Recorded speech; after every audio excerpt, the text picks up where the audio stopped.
Hello everybody and welcome to Esports Today, where I speak to a range of industry professionals about, esports and gaming. This episode in particular, and this entire series actually, is brought to you by Ross Video. They do live event production equipment, they manufacture it, they're amazing, both for esports and sports. Please do check them out. In this episode though, I am proud to be joined by Alex Inglot, the Commissioner of ESL Pro League, where we talk about ESL Pro League in 2025. We talk about what is potentially happening with ESL Pro League in 2025 following Valve's rules to essentially end partner team models, which includes the ESL Pro League. We also talk about ESL Pro League's transition from CS2 to CS2, sorry. I see even I'm getting confused about it. Including when they even played the latest ESL Pro League in CSGO while CS2 was being launched. It's a really fun conversation and hopefully you all enjoy it.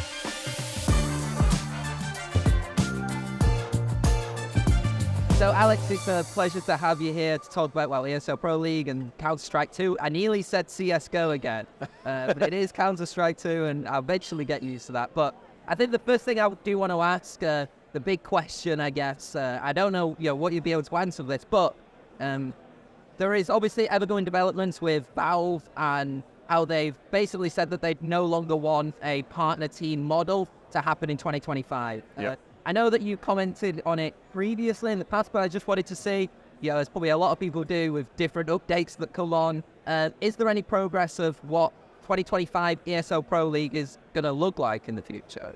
So in terms of the product itself, we already announced that in 2024 we were going to be moving to 3 weeks a season. The feedback we always got back from the community, while they love the event, is that it does go on for quite a while. And so what we're going to have from 2024 onwards is already this 3-week event. So we'll have the first 2 weeks will be our group stages, 2 groups in 1 week or per week. And then the playoff week as per normal in the final week. So it will be still pretty much the EPL that people know and love, just a little bit condensed. So that's what's going to happen from the product side. Do you think that that's in preparation of what's potentially going to happen into the future? It's difficult to say.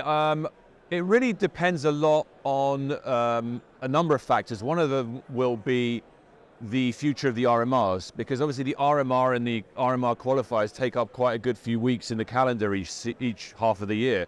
And we understand that there is a kind of hope from Valve's side that if they get the ranking where they want it to be, and if it gets used and implemented the way they see it, they may move away from an RMR model. And so that would free up a whole bunch of weeks in the calendar. So it's really difficult to know, because that will open up, as I said, those weeks, and how those weeks are then filled is very difficult to predict. It could be a free-for-all, it could be new TOs, it could be Pro League expanding back out again.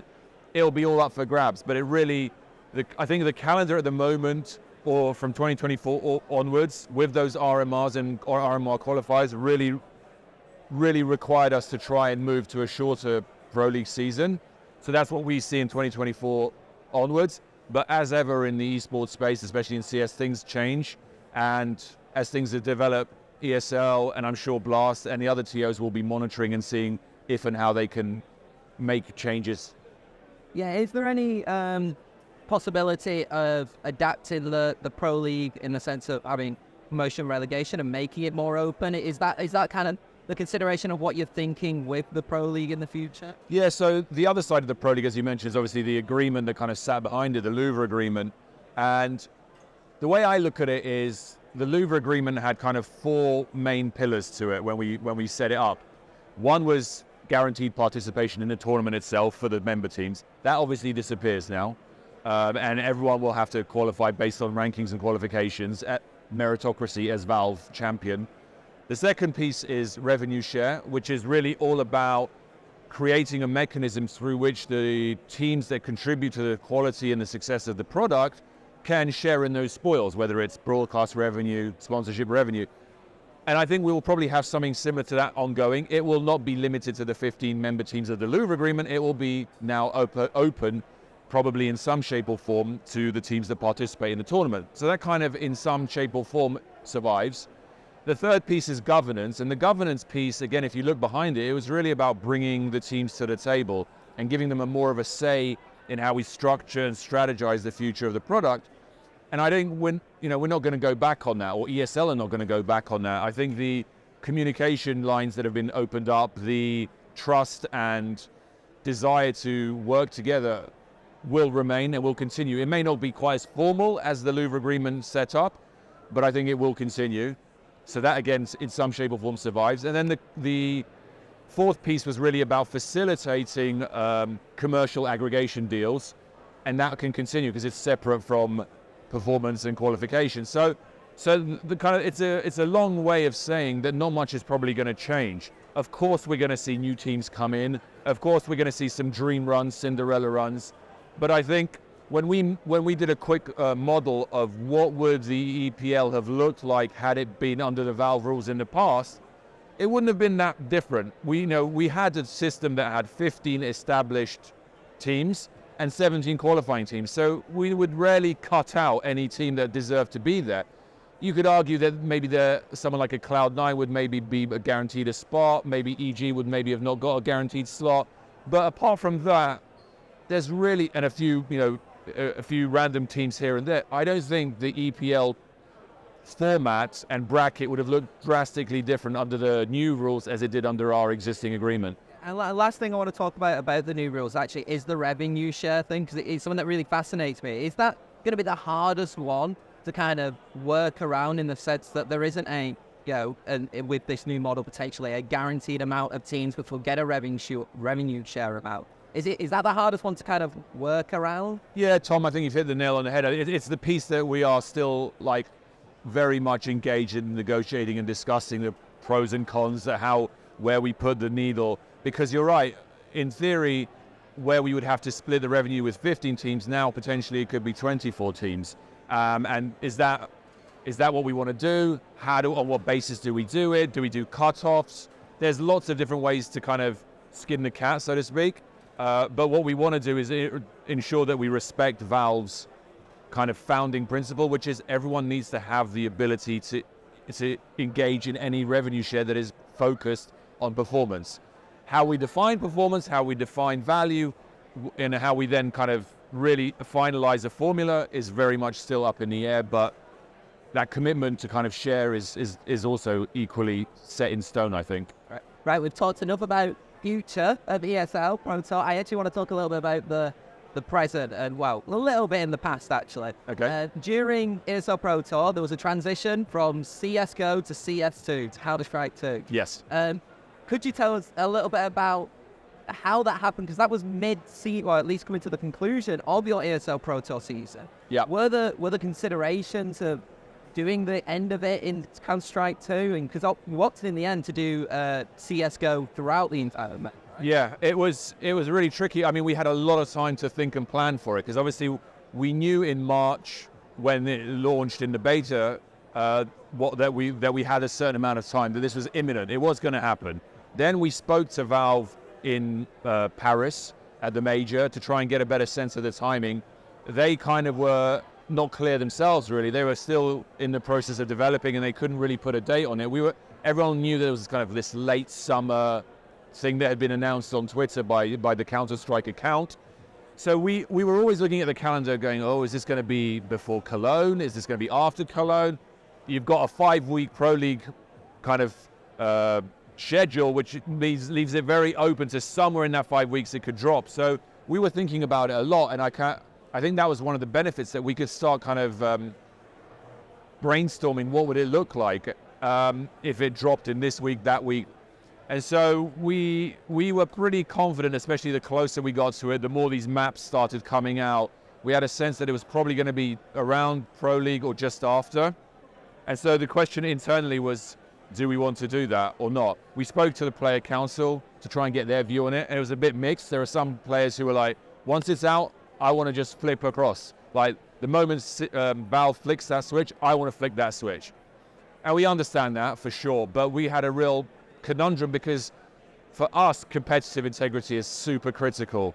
And we thought about a lot of factors, but one of the big factors for us was, what happens if a team qualifies by winning Group A, then Group B week it flips, They can start practicing in CS2, but the winner of Group D can't, because they need to win in CSGO, and they'd have less time to practice. And so we decided that on the balance of all of these different factors, that we felt for the sake of consistency, for the sake of fairness, for the sake of what you started is what you'll finish, we were going to go with the CSGO to the end.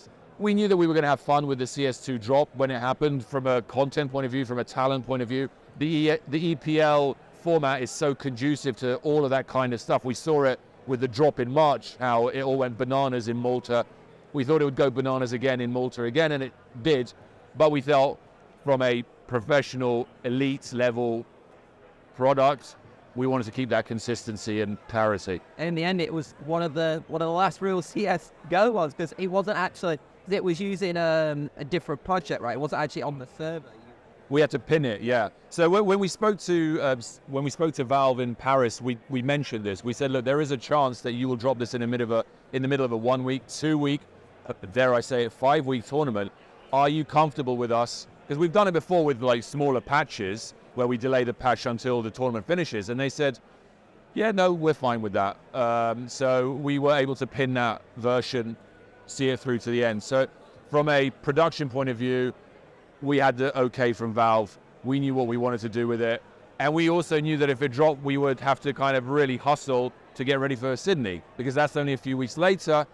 And we thought Sydney is a good place to drop CS2, because it's obviously a high profile event. It's an IEM, it's tier 1, but it also gives us a chance to try a whole bunch of things, say that we're the first, which is always nice.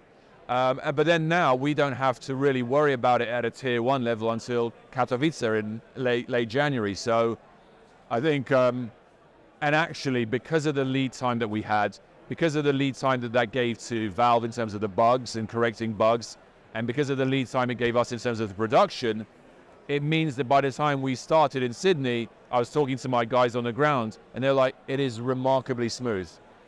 We were when we first thought about this, we thought this was going to be a real kind of like seat of the pants, hope nothing goes wrong. But actually, it's been fairly calm, and it's worked pretty smoothly. Going on to then Counter-Strike 2, as you were saying, like, what have your been initial thoughts of Counter-Strike 2 and its slight differences from CSGO? You know, it's shorter rounds. Like, how do you think that's going to affect the esports ecosystem? I mean, I think most people would say there's a big amount of wait and see, because the meta will settle. Look, I think I would start by saying CSGO didn't need to change.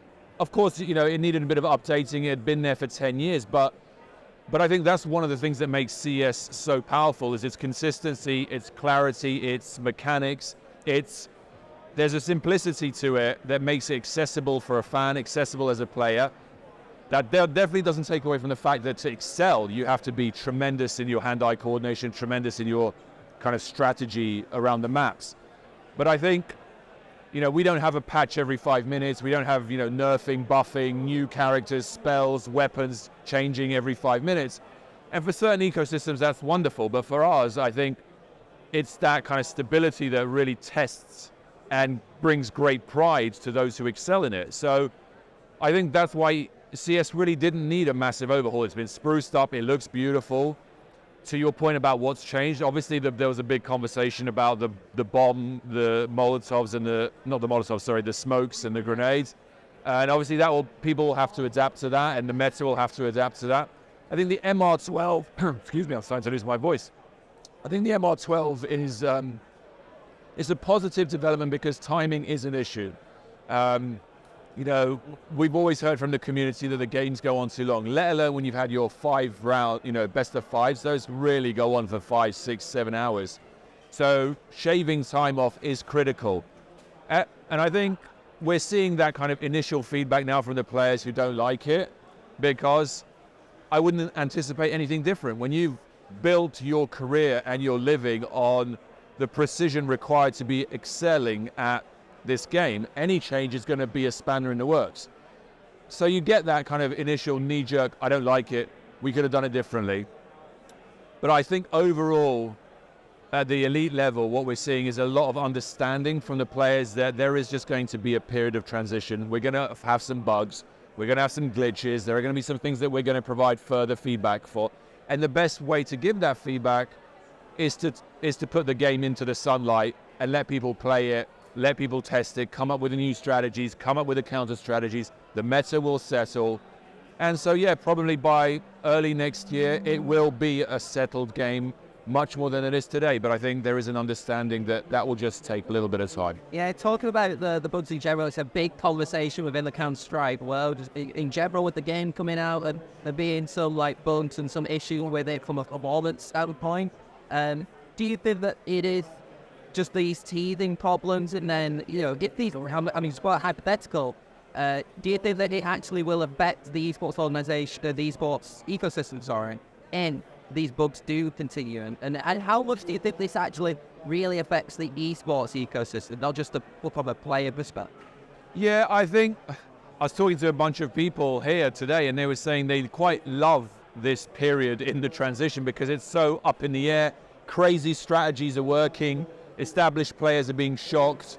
It's a moment of upheaval that is entertaining. Now, I'm sure if you spoke to the players, they will not give you the same answer, and respectfully, I completely get that. So I think when CS:GO came out in 2012, it was the same thing. A lot of people were saying it's unplayable, it's awful, but it just takes time for these things to be ironed out in the cold light of day, in the cold light of competition. So I think the big thing that I would point to address your question is Valve's receptiveness to feedback. I think the level of testing, the level of feedback, which started with the talent who were kind of doing it behind closed doors pre-March, then from March till September where they had it with the beta keys that went to the top, all the players who had played in the majors. They've really been testing, patching. They, through us, even through the orgs, they sent out emails saying, if you've got any feedback, please let us know. So they've really been incredibly receptive to trying to make sure that the game works and is fixed to the extent that it needs to be. So it's not finished. That process is not finished. It will continue. But to your point, do I think that this is something that the ecosystem should be concerned about? Is it a medium to long-term issue? I don't think so. It will get ironed out. Valve will make decisions, and some of those decisions the players won't like. But that's Valve's prerogative. But I think if Valve disagree, there are things that Valve just haven't found yet, or once they find out about it, we'll go, oh no, that's not what we intended, we'll change it.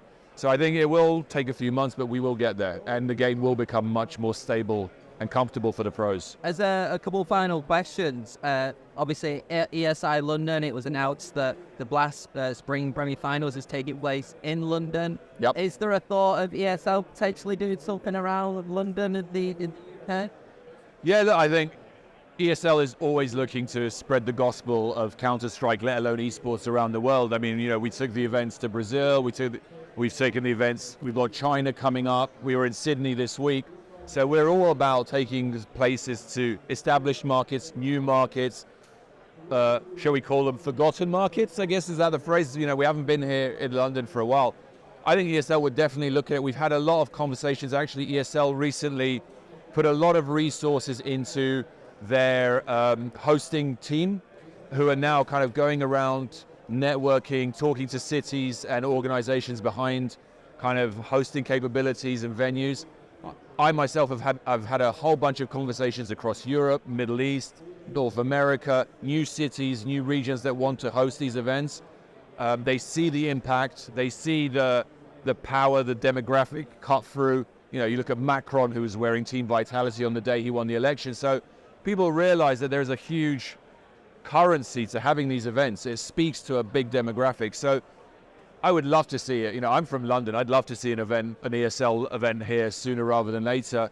So yeah, never say never, and hopefully sooner rather than later. It would definitely be an easier commute, wouldn't it? Oh, for sure.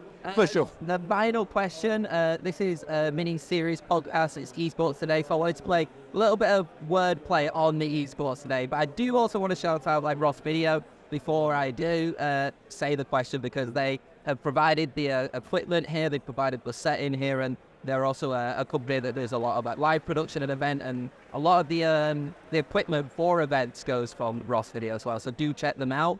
But to get to the question, I had to do the little sponsor plug there, I love them though. I actually really do love Ross Video. How would you define esports today? How would I define esports? Short but difficult question, right? Esports for me is building a world that allows those who want to be the best compete and prove that they are. And it's all about, enabling that, whether it's through broadcasting, whether it's through sponsoring, whether it's through team organizations, whether it's through, player contract and welfare and looking after their interests. It's that whole inner and outer ring that surrounds the core competition where the best get to prove that they're the best and they get to inspire the next generation. I mean, when I watch sports or esports, I watch it because I want to learn the tricks of the trade. I want to know what these guys are doing that's different from what I can do. So it's also a showcase of this is how the game is played when it's at its peak.